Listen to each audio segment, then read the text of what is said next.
Morning, fellas. Here we are again, week Morning. 100. We're now in the triple digits. Wow. Bill made a comment earlier, and I just want to remind you again, this is not about conquering the book or any book. We're on a journey here. And it happens to be, at least at this point, 100 weeks of journey. Thank you for your patience and your interest in this amazing book. I'm having a whale of a great time diving into this and just exploring it and chewing on it. And I feel, again, very privileged to be able to share these things with you guys. So I don't take that lightly. So review last week. Last week we explored two English conjunctions, the word but and the word and we did kind of a deep dive in there, and what we looked at last week, this is a review, is but. The word but is a concluding word that often means stop, end of discussion. And here the crowd uses this term to express their tension about they know where Jesus is from, Nazareth, and in their minds, when the Christ will come, no one will know where he's from. Thus, but is Jesus cannot be equal to the Christ. So that's, kind of the short of it. The word but as seen in the context. And then we looked at Jesus using where he cried out in the temple. I love that term, cried out, and that carries through every English translation that I've looked at. There is an emphasis on the word there, almost expressive of Jesus's inner being, either in frustration or compassion, in this crying out and teaching. And he says, you both know me, and you know where I'm from, and I have not come by myself. There's the use and twice. And is an inclusive word, which invites further discussion. It's an invitation in. And we had opportunity last week to share some stories of those two words in our lives. One concluding statement I wanted to, because this slide is the power of the power of the word and has the power to hold, which is really a powerful power. This holding power sometimes expresses itself in delayed judgment. It not so fast. It gives us a little time to step back to get the bigger picture. Which is really helpful in human communication and relationships. Other times it serves as a gateway to extend mercy or forgiveness. And at other times it grants permission to ourselves to simply grieve alongside. We've got this innate desire, especially when we're around grieving people, to try to fix it and try to, it's really more about our feeling of inadequacy of how to deal with this huge loss and this sense of helplessness and lack of control, and we try to overcome that by all means. The power of it really gives us permission to be able to enter in alongside in a really free way, to grieve alongside the grieving. And it's really a freedom word versus the word but, where it's that conclusive kind of word. So these are just three examples of how and can be utilized within our lives. So today let's read, we're going to move on 28 through 30, and would somebody read this on the screen, please?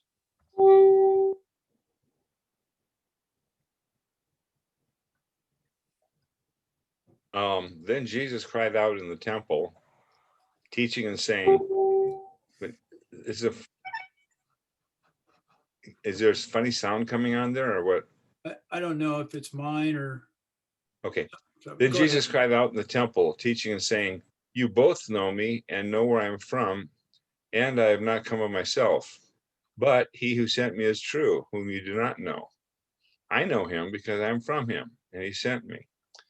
So they were seeking to seize him, and no man laid his hand on him because his hour had not yet come. Good. Thanks, Bill. Um, I think that noise is when I receive an email, I get a ding like that. And, because I'm sharing my screen, I think that's part of it, but just bear with me on that. We're not going to fix that now. Okay, so let's go through verse by verse, 28 through 30, and look at this. And the underlined portion is the portion that pertains to the slide on the screen. So this first section, 28a, Jesus cries out in the temple, teaching and saying, "You both know me and know where I am from." That we've looked at this.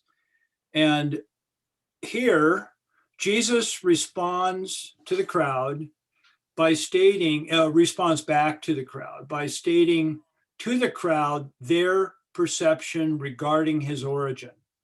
Um, this is in our language, or my language, I would say, "What I hear you saying is this." I often use that when I'm in a discussion with someone and trying to communicate, "What I hear you saying is this," and then it gives the other person a chance. Well, no, that's not what I'm saying, which is often the case. But I think it builds communication, and so I think in a similar way, that's what Jesus is doing. But he is also stating from an inner sense of frustration of some point, emotion, because of that word "cried." And it's all centering around his origin and their perception. The origin being he is from Nazareth. Now, there is another piece to this that I didn't put on the slide. And Jesus is stating that they know two things. There are two things listed, two phrases. "You know me and you know where I'm from." Um, when he's saying, "You know me," I think he is saying to the crowd, "You know the words I have said, and you know the actions that I have performed." Meaning that through those words and through those actions, there is a image, there is a perception of who he is. And it should have a high degree of correspondence that he is of who he is. Um, but for the discussion at hand, I left that piece out because really the key here, their blockage in their heads is this idea of origin. And his origin, from their perspective, is Nazareth. He's from Nazareth. He is like them in the sense that he has a geographic location where he resides, and that's their frame of reference. That's where they're coming from. That's the known. Note how he begins his response by stating the something the crowd knows.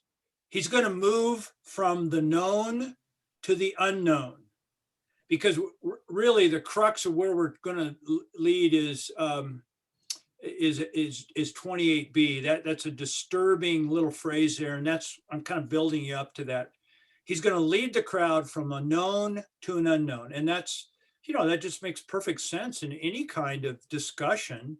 We move from the known to the unknown.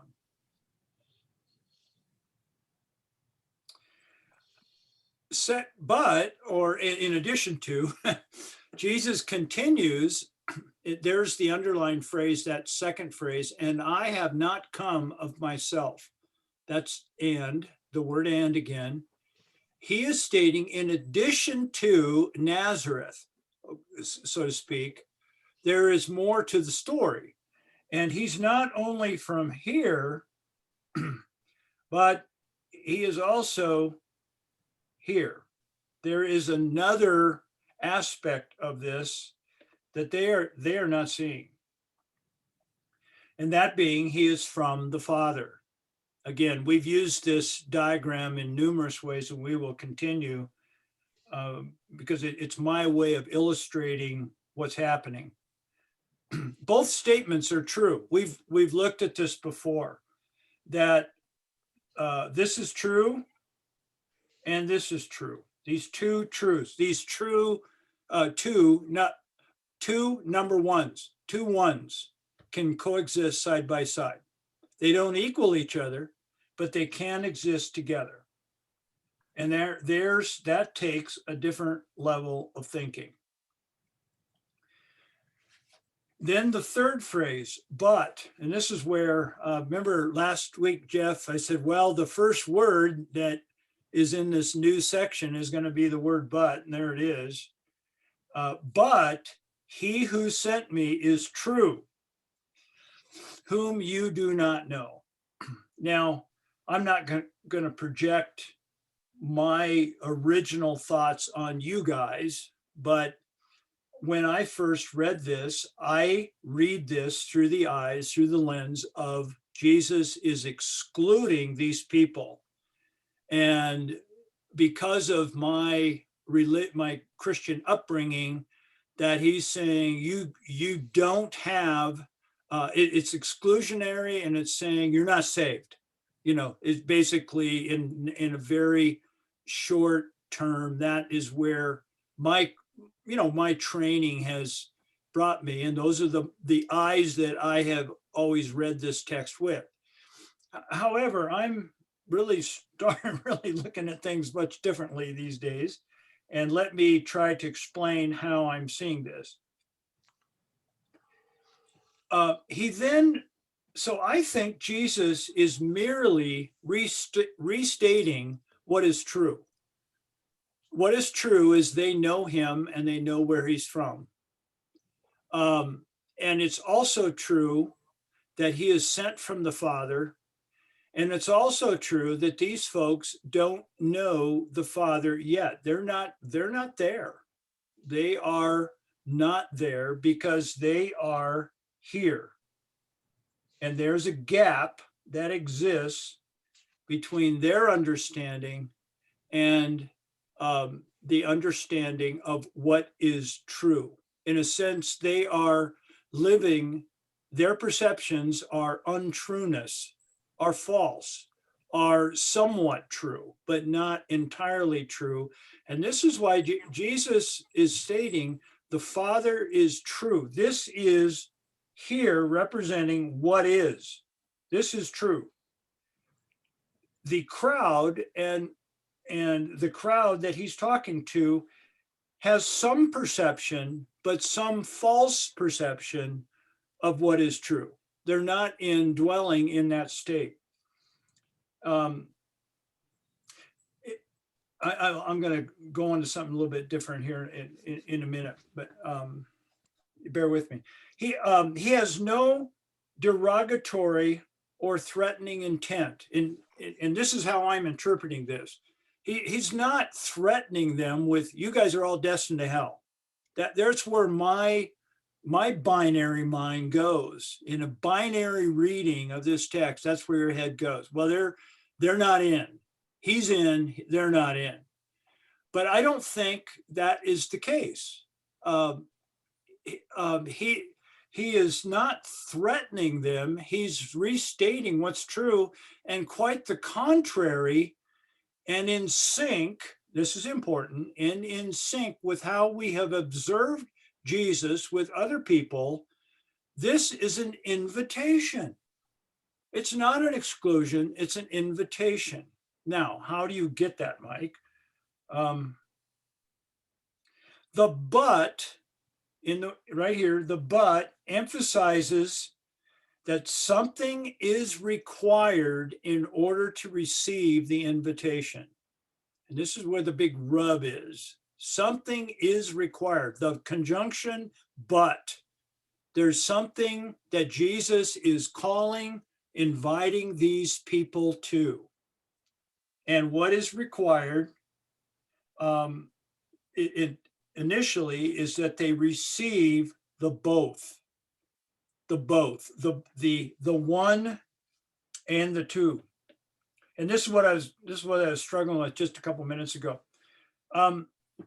It is really clear in John that Jesus, when Jesus talks of himself, he's saying, I am from the Father, and I'm here, and my hour is coming too, and I'm going back to the Father. That he says that over and over again. I am from the Father, and I'm returning back to the Father. And sandwiched in between that is his mission, culminated in the hour, what he calls the hour. Where the crowd's heads are the absolute opposite. They are here, and they are looking to Jesus in flesh, God, the word in flesh. They don't quite get that yet, but they're looking to hear, because this is a kicker. They want to bring Jesus back to here, to their world, to bring Jesus into their world. Their heads are Nazareth, Galilee, Jerusalem. This is where their binary way of looking at the world, they're trying to include Jesus into their world. Not dissimilar to how many of us think today, to invite Jesus into your life. I'm not critical of that, but I think it has some limitations, and has some serious limitations on growth. So here we have it. Both are required. It's the one and two. This is what Jesus is saying. You know me, you know where I'm from, and so forth.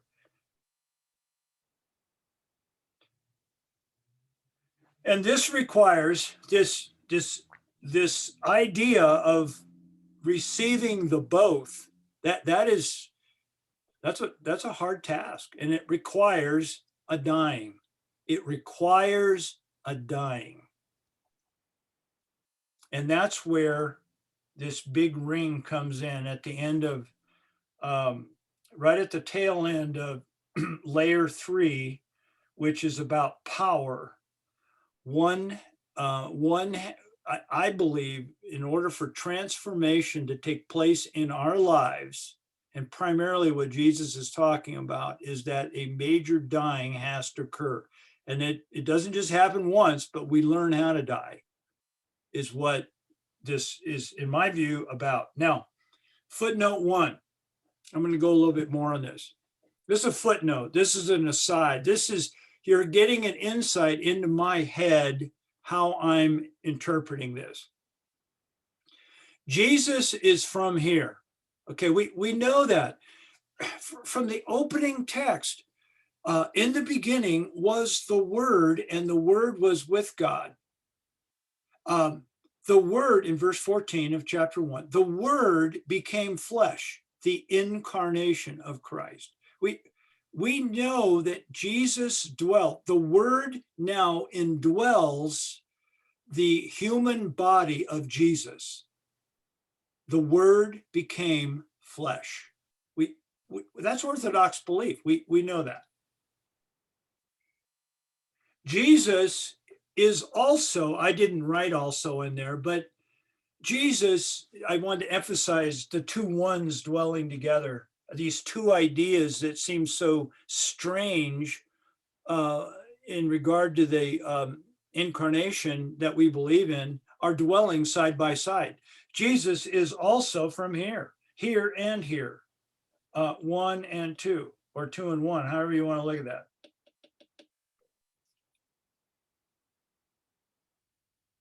Jesus is returning to here, as I already stated. I am from the Father and I'm returning back to the Father. Okay. Now I think all of us would believe that. And here's the kicker. He is inviting all to follow him to here. All are invited to follow him to here. That is the intent of the Father sending Jesus. But here's that word, Jeff. But following him requires a death. The call of Jesus throughout the Gospels, guys, is clearly follow me. Now, we all have in our heads different views of what that means.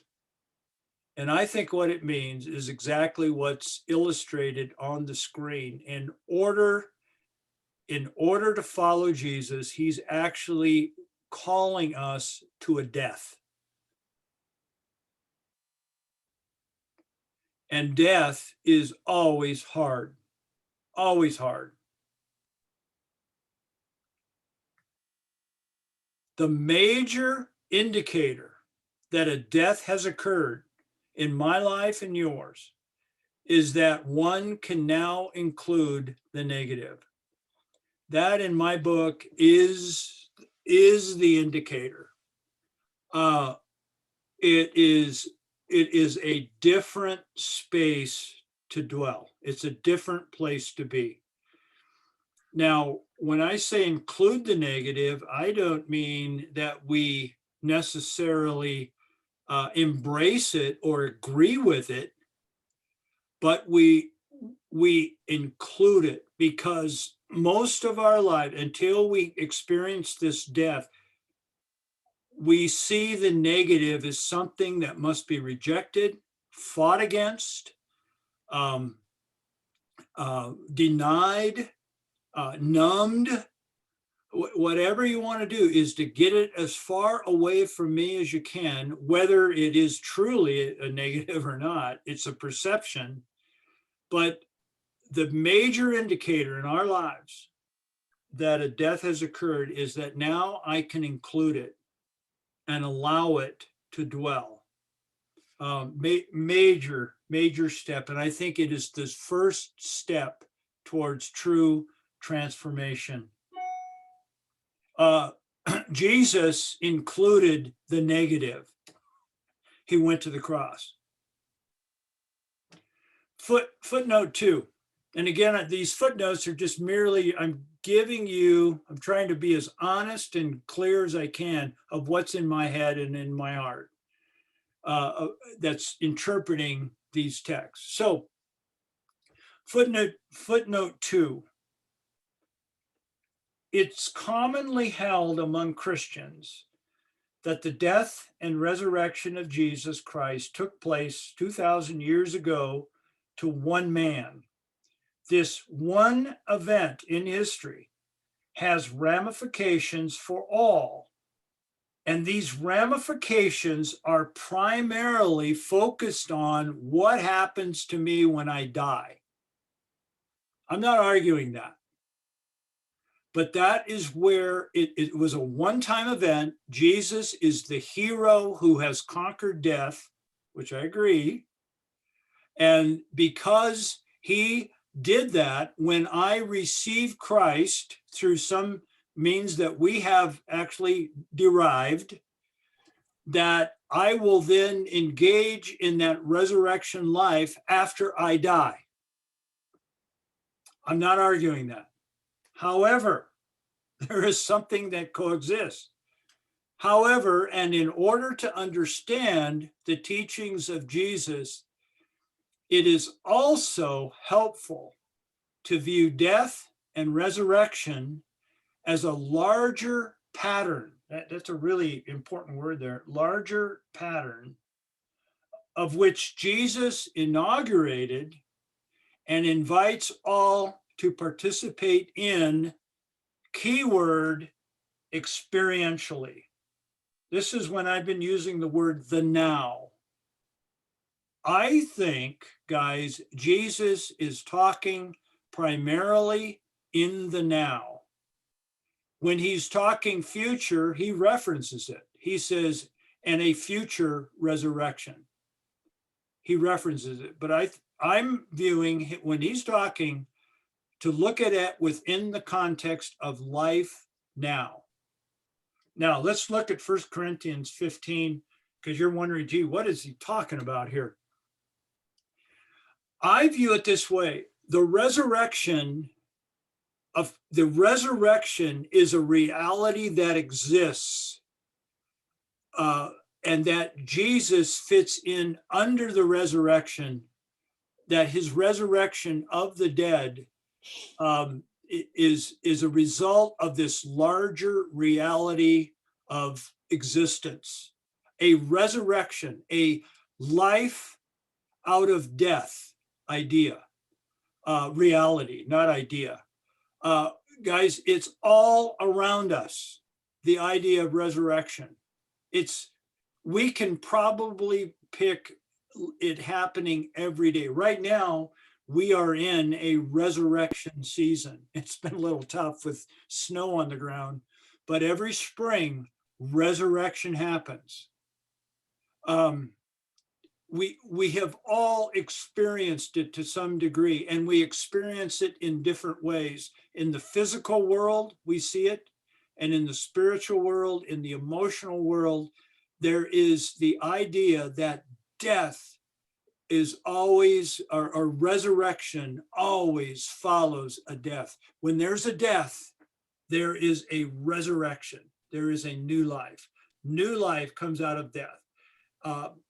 And this is the primary focus, I think, of what Jesus is talking about. And later, the writers of the New Testament are talking about this experience that is part of life. But everything within us rejects that, because the last thing I want to do is die. I'll do anything but die. Well, so now Paul talks to the Corinthians, and I think he's talking from this perspective here in 1 Corinthians 15. Let me read it. Now, if Christ is preached that he has been raised from the dead, how do some of you say there is no resurrection from the dead? I'll make comments on a minute. But if there is no resurrection of the dead, if this does not exist, then not even Christ has been raised from the dead. Thus, Christ is put in as a subset. The Christ resurrection is a subset of the major reality that exists of the resurrection. And if Christ has not been raised, then our preaching is in vain. Your faith is also in vain. Moreover, we are even found to be false witnesses of God, because we testified against God that he raised Christ from the dead, whom he did not raise. If there is no resurrection, they would be false. If there was no resurrection and they're preaching Christ is raised from the dead, they would be false witnesses.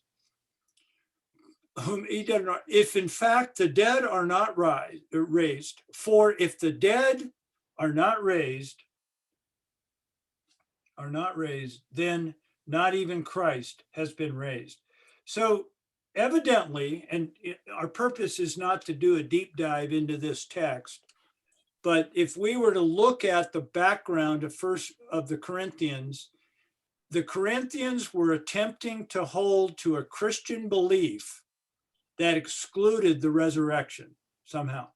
Now, it appears that they had room for the resurrection of Christ, but the resurrection of their own bodies in the future, I think, is clearly stated that they were having issue with, and they were still holding to Christian belief. Paul's argument here is that's ludicrous, because if you don't believe in resurrection, then Christ did not raise from the dead. And so I find this absolutely fascinating, and it drives me to ponder our current state of things.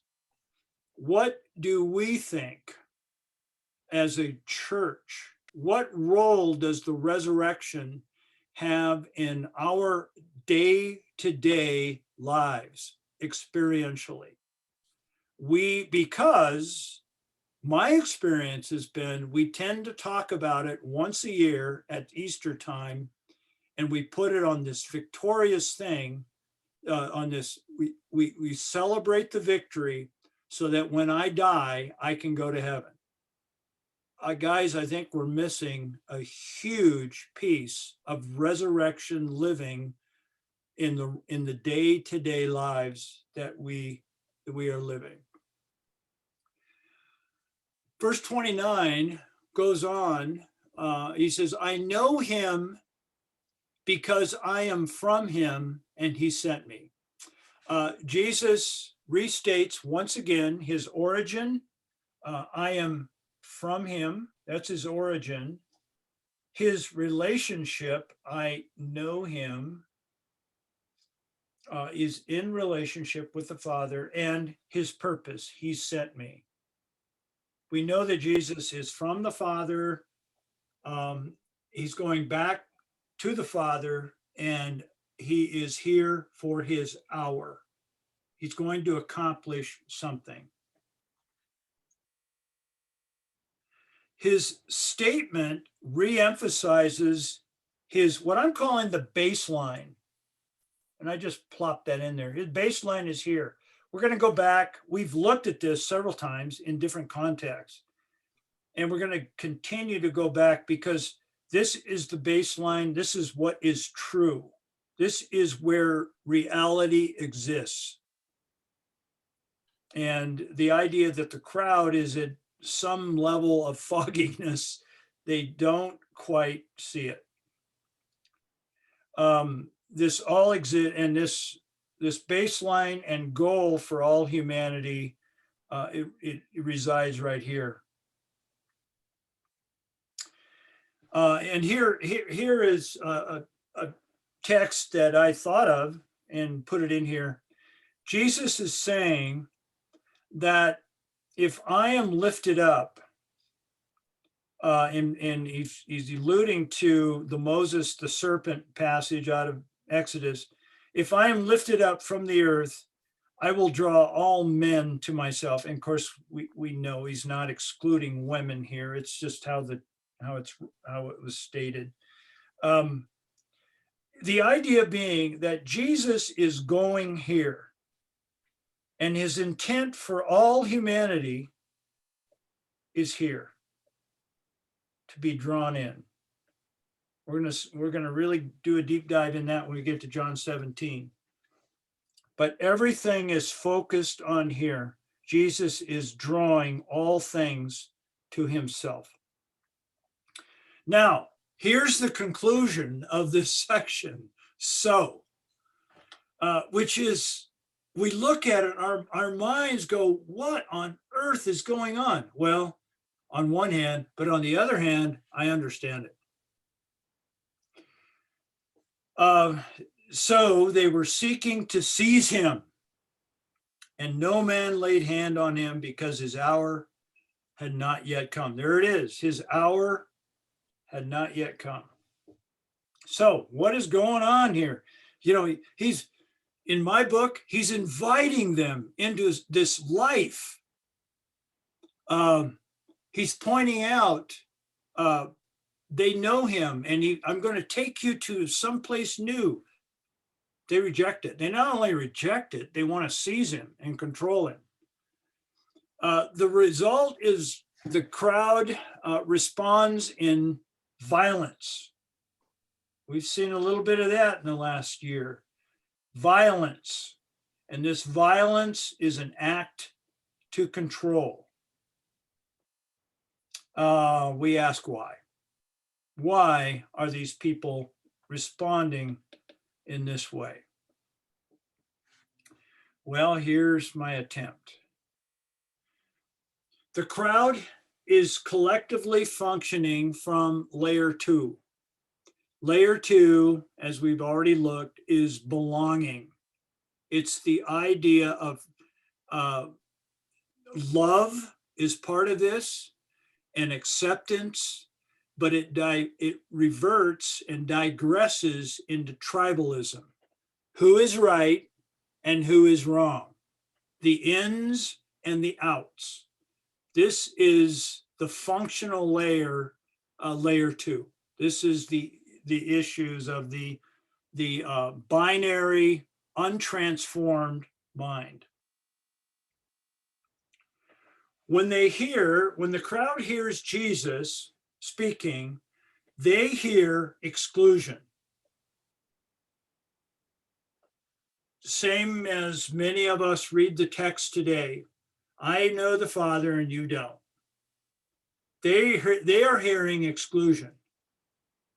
And thus, their belongingness is threatened. They feel threatened.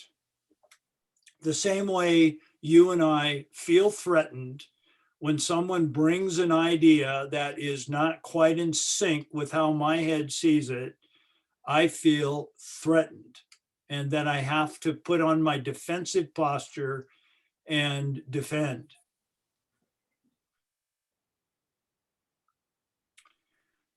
As a group, they resort to layer 1, tribe groupthink. They're in layer 2, and because they feel threatened, they go into lizard brain. I mean, this is the very most binary and fundamental part of the brain that is necessary for survival. But they're taking these words from Jesus and they are moving as a group into survival mode. They want to survive. They feel excluded. Thus, this triggers their attempt to control Jesus through seizing him. And the reason they're doing that is to protect themselves. It's a fear-based action. And here's something I think is pretty important. The binary mind, of which they're clearly operating from, will attempt, and I would say always, attempt to control what it does not understand. Thus the problem, guys. The problem in the left and the right, the problems that reside in our society and always have been, is that if I don't understand you, I will attempt to control in some way, and that's based out of our binary, low layer thinking, layers 1 and 2. And I do that to self-protect. It's my only course. I don't have something bigger to fall into. So I have to go in and hunker down and self-protect. Exactly what we're seeing in the text. So today, guys, in our session, we've looked at the correlation between control, in this case, the word seize, trying to seize Jesus, and the idea of self-protection, to protect. And I would venture to say that we all have some experience with this. And the question is, what experience have you had with this relationship between trying to control, seize, and protect? And guys, more importantly, what does it look like in your life? What does this look like? How does it manifest itself? And let's try to have some fun. Let's laugh at ourselves a little bit as we go into our groups. And I'll do that right now. We'll be back in about 10 minutes. So have some fun with this. You need to snap the picture, snap it, and see you in a bit. So I'll get our I'll get our groups going here.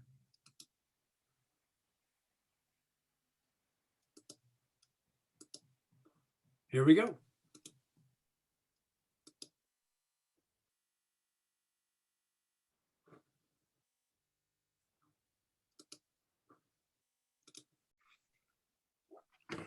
Morning, guys. Morning. Morning. There you go, Totsie.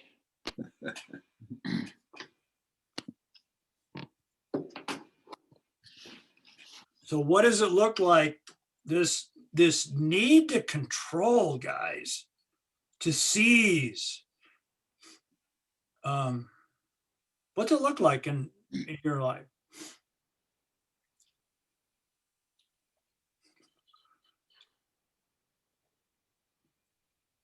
Well, I guess I'll start.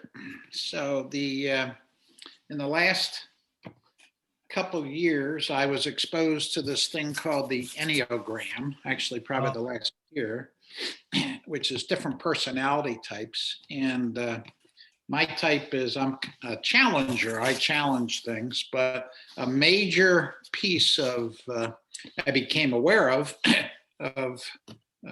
my personality is control, right? So this is huge in my life, right? So it's talk about a dying or an unlearning, right? This is for years. I can remember going away to a men's thing, when I was in my 30s, and they kind of ran this weekend. There was an old Young Life guy, and I said, so, where's the schedule? Where's the agenda? What are we doing? Right? And he's saying, just relax, you don't, and that's one of the things they do with kids, a Young Life camp. They don't tell you what's next, right? That's just kind of, you got to go with the moment by moment flow of things. So, but if I was in a conversation or anything, I am a challenger, combative, will try to control things, right? So it's been, which I say, huge. You talk about a dying and unlearning. It's been something I've been keenly aware of and working at. Not so now retired, with the kids, it's like, how do you let them live their own lives and back up 3 steps? But it's probably true in my spiritual journey too, right? Trying to control. This is how I understand things. This must be what God is saying, right? Or, the lens I read into things. But so I don't know if what experience do you have with this relationship? What does it look like in your life? And that was the correlation between control, seize, and protecting. Yeah. So how could I possibly have fellowship with somebody who doesn't think like me? All right. I've noticed, John, since I've gotten to know you, and I don't analyze John White. I mean, I've got enough to work on myself here, but I've noticed a real change in how you talk about your kids. I think unless I'm wrong, I see you giving them more latitude. Yeah, absolutely. Yeah. And try to stay out of their worlds. Well, to be helpful but not intrusive. I understand. Yeah. Totsi, how about you? Well, when you were thinking about that with the kids, and mainly this has to do with my stepkids who younger got into real drug problems. Okay. So your initial thing is to try to control it so they stay away from it or whatever. So we ended up, actually, my wife and I, getting into a 12-step program called Families Anonymous. And what? Families Anonymous. It's not as well known as some of the other 12-step programs, but that